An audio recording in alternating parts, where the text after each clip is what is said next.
Payday 3's 12th title update is finally here, bringing probably the most iconic heist of all time to the game, in the form of a remastered version of the classic that is First World Bank. Alongside the major free heist edition, this update also includes a slew of cosmetics, key bug fixes, and some fairly interesting rebalances. Shotguns in particular have been given a solid pass, as has the solo crew AI experience. Regardless though, with many of the new systems we were promised, such as Armor 2.0 now on the back burner until spring, because Starbreeze hates being pinned down on specific dates, the core selling point of this free update is obviously going to be First World Bank itself, so that's where most of my attention in this update review will be focused. That said, I want to make 3 things abundantly clear in spite of this video's title. 1. The heist looks incredible, probably the best a heist has ever looked in terms of pure quality and fidelity in this franchise. It's immense, and regardless of the still janky plasticine people the world is populated by, this one is at times simply breathtaking. 2. The map is really well designed in terms of its layout and interconnectivity. All the new routes and pathways around the heist, from vents to brand new staircases, and the more open layout in general works perfectly. No notes, just expertly designed. 3. Stealth is an absolute highlight, with new, if borrowed, objectives that have embraced Payday 3's stealth mechanics to their fullest and make use of the opened up layout I've just praised. In particular, they've managed to completely evolve the loot and escape section of this heist, actually forcing the bank to rob themselves and escape via a completely different route. This is not only immensely satisfying, but because you don't have to loop back around to the front of the bank, they've been able to pack that zone with extra obstacles and civilians, transforming the entire flow of this heist in stealth, which has to be commended. Sadly though, I need to bring the conversation back down out of orbit, as the truth is, despite these clear highlights, at times First World Bank feels like a pale imitation as a result of being stuck within the limited framework of what Payday 3 can offer. Relying on samey objectives lifted from other heists makes this a chimera of ideas instead of an experience that stands alone. Lion Game Lion haven't been given the resources to really make this heist their own, and everything feels like a bit of a compromise outside of the overall aesthetics and art direction. There are so many frustrating issues that hold back what could easily be one of the best Payday experiences, full stop. Never mind just in Payday 3. That said, this video is going to wax lyrical about what it does well, because it bloody well deserves it. There's heart to this heist, but just not a lot of soul, and so much talent is being wasted because they're having to build on these unstable foundations Payday 3 has laid down. The sooner Starbreeze see that core issue, the better at this point. Let's start with the good, then move to the bad, which for me was loud, and then finish off with the ugly, with what is a bit of a bipolar stealth experience. As I've already asserted, this heist is gorgeous. Whilst it still doesn't have the overarching splendour of a big bank, which to this day remains the most impressive looking bank heist in the series in my opinion, it's still breathtaking in places, with an almost intentional facade to its grandeur that impressed me more and more as I moved through the objectives. There are times when its scale sometimes works against it. Spaces can feel a little empty and underutilized, especially within the vault, but that effectively gives off a vibe of an institution trying to appear as more than it is, which is pretty fitting for the gang's oldest mark. 10 out of 10 in terms of appearance, this is Payday 3's best looking heist by a mile. Moving into the grittier gameplay details for this one, loud playthroughs should be immediately familiar in terms of objective flow, just leveraging more of Payday 3's expanded mechanics to make the heist feel slightly more hands-on. For example, we still need to drill through the first gate and hack a PC to stop the lockdown on the second half of the map, but now we drag the thermal lance parts from the van instead of finding it within the heist itself. Similarly, later, when it comes to the thermite objective to break into the vault, they've taken the initial Payday the Heist idea, but combined it with the thermite mechanics from No Rest for the Wicked, giving you multiple bags to fuel the burning process, with things speeding up and slowing down, depending on whether you can keep the sprinklers off. These are the improvements Payday 3 made to the original gameplay loop at their very best, making some of the most uninvested sit-and-wait objective types from its predecessor much more involved and hands-on. Sadly, this is where a lot of the objective design compliments end. Whilst I like the overarching way they've been adapted, there are loads of design decisions that step backwards from what made First World Bank so unique previously. For example, why does Bile drop the thermite now?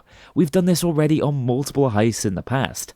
Hiding these tools in the photocopier gave this heist a little charm and individuality that goes missing in the remake. The Payday 3ification that sucks the soul out of heists, homogenizing and reusing mechanics whilst taking away a lot of their individuality, I'm afraid to say. What I will concede is that this heist in Loud solves a few problems that have been present since launch in Payday 3, particularly when it comes to distributing overkill weapons when called in. Instead of being reliant on Bile's chopper, making it hard to access them in interior spaces, they can now also be delivered via vents if called when deep in the heist.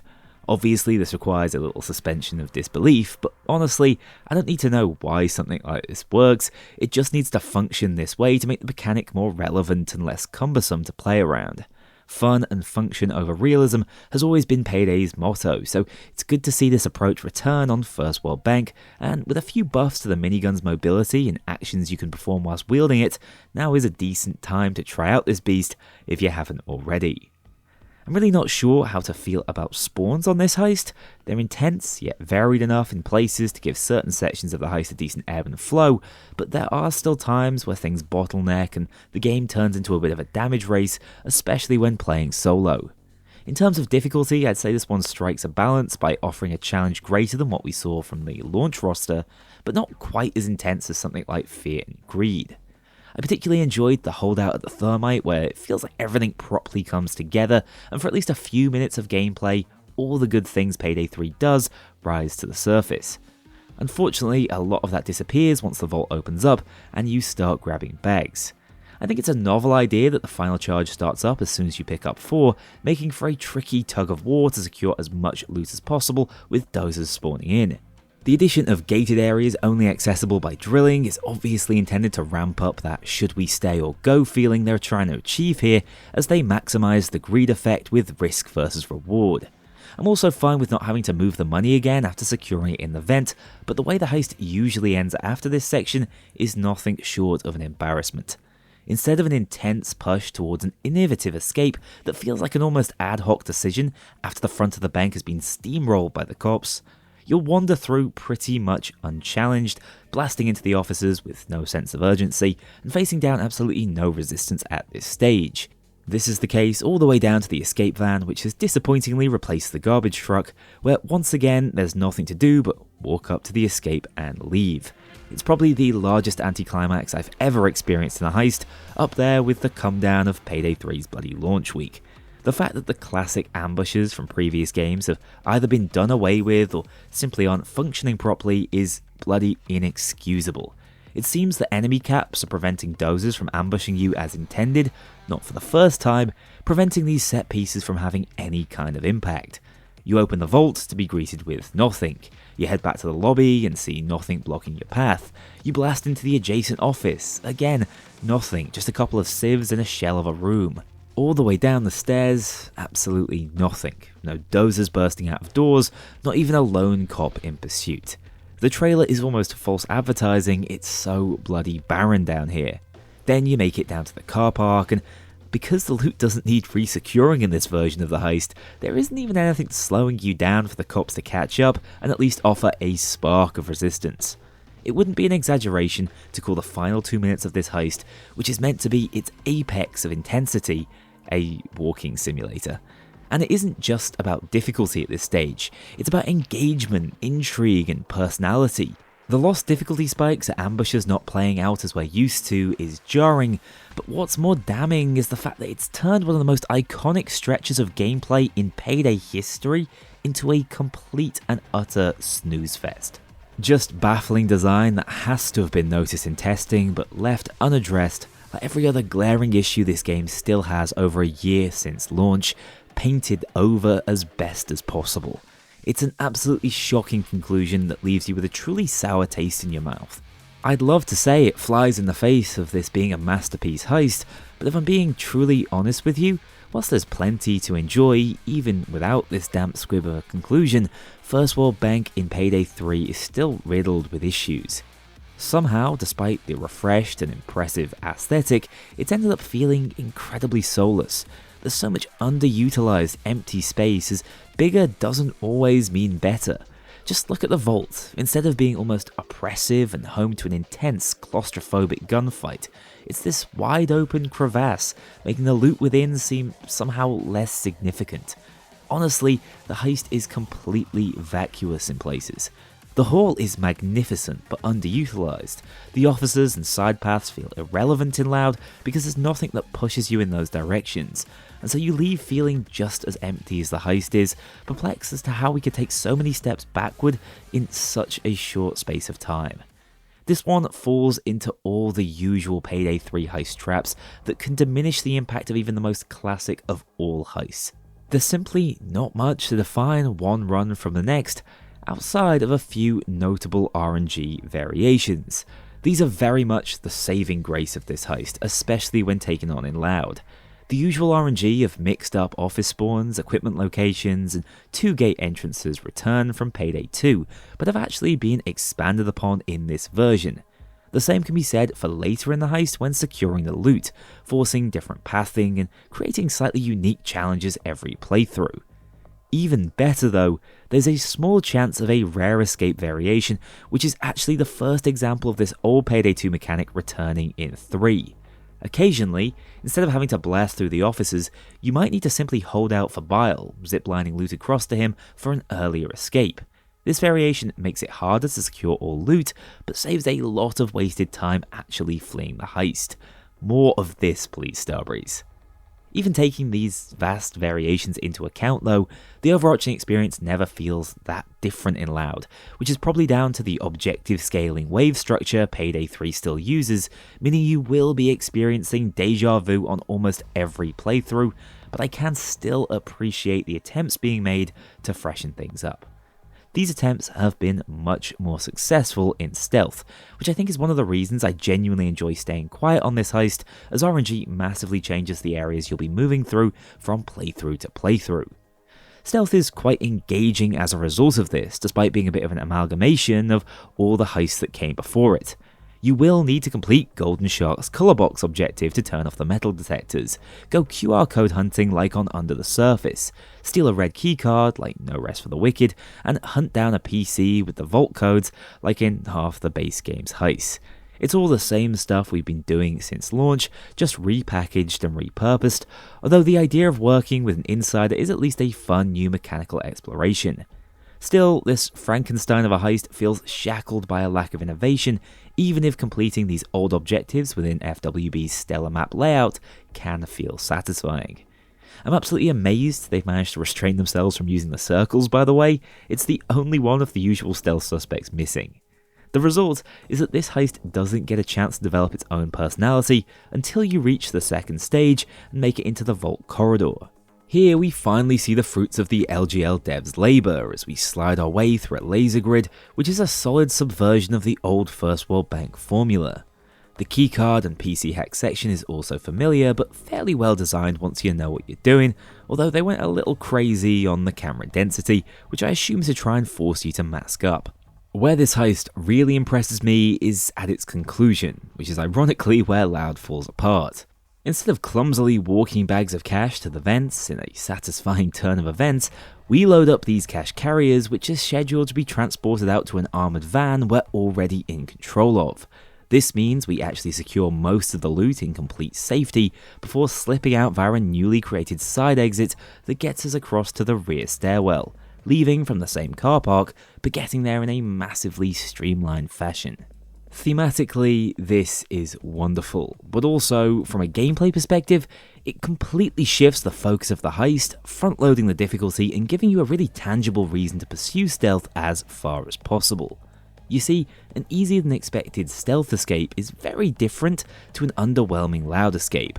One feels like a reward for skill expression, whilst the other feels like something's gone terribly wrong with the game's programming, which is the primary reason why I'm so lukewarm on Loud, but generally a fan of what LGL has managed to do with the stealth experience.